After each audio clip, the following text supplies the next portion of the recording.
छलावा। छलावा एक ऐसी शक्ति जो अपना शिकार करने के लिए किसी भी रूप में उसके सामने पहुंच जाए। छलावा कोई भी रूप धर सकता है, आपके मिलने वाले का, आपके जान पहचान का। आप बिल्कुल नहीं पहचान पाओगे कि वो छलावा है कि आपका दोस्त है। वो आपको जहां से मिलकर पानी की तरफ आपको लेकर जाएगा। पानी के पास जाकर छलावा की शक्ति बहुत बढ़ जाती है और जैसे ही शिकार पानी के पास पहुंचता है, छलावा उसे मार देता है। तो ये कहानी आज है छलावा की। ये एक सच्ची घटना है और ये घटना घटी थी रणपाल के दादाजी के साथ।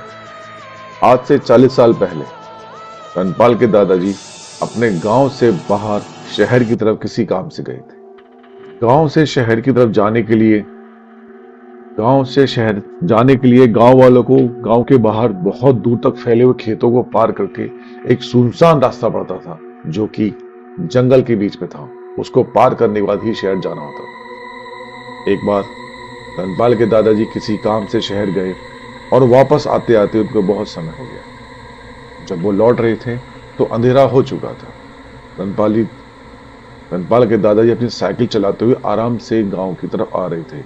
तभी उनको उसी सुनसान रास्ते से गुजरना हुआ। रास्ता बहुत सुनसान था, अंधेरा हो चुका था, ऐसा लगता कि जंगल में कोई है। लेकिन रणपाल के दादाजी अपनी साइकिल चलाते जा रहे थे। अचानक उनकी नजर आगे पड़ी।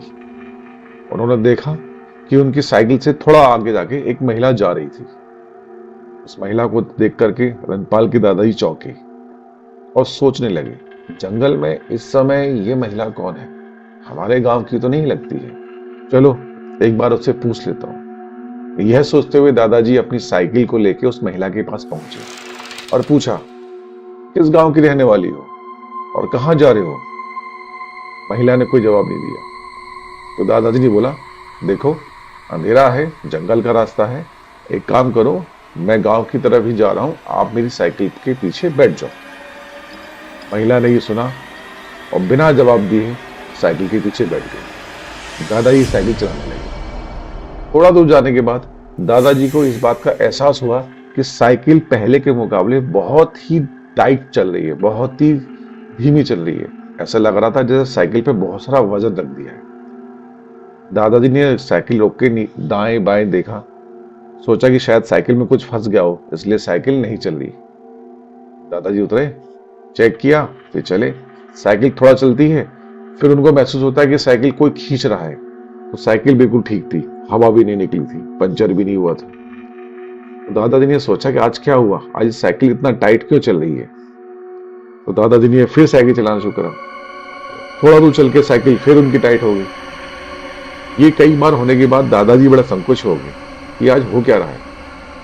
इतनी टेंशन में आने के बाद दादाजी गांव के रहने वाले थे तो बीड़ी पिया ही करते थे। जब बहुत देर साइकिल के संग माथापच्ची करने के बाद उनका समस्या का समाधान नहीं हुआ तो उन्होंने अपनी जेब से बीड़ी का बंडल निकाला और ये बीड़ी निकाल के पीने लगे। जैसे ही दादाजी ने माचिस से बीड़ी को सुलगाया, इतनी देर में वो महिला साइकिल से उतर के दूर खड़ी हो गई और बहुत जोर जोर से हंसने लगी।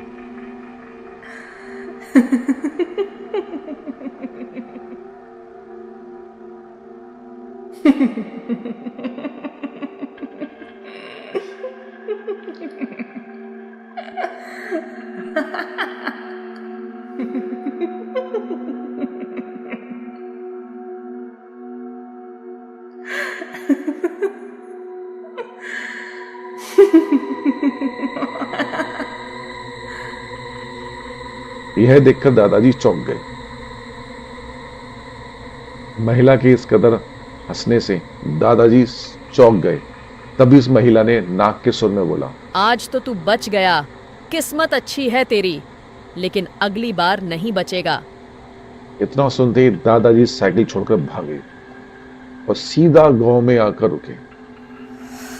अगले दिन सुबह उन्होंने अपने गांव के मिलने वाले लोगों को ये सारी बात बताई और बताया कि उनको एक महिला जंगल में मिली थी।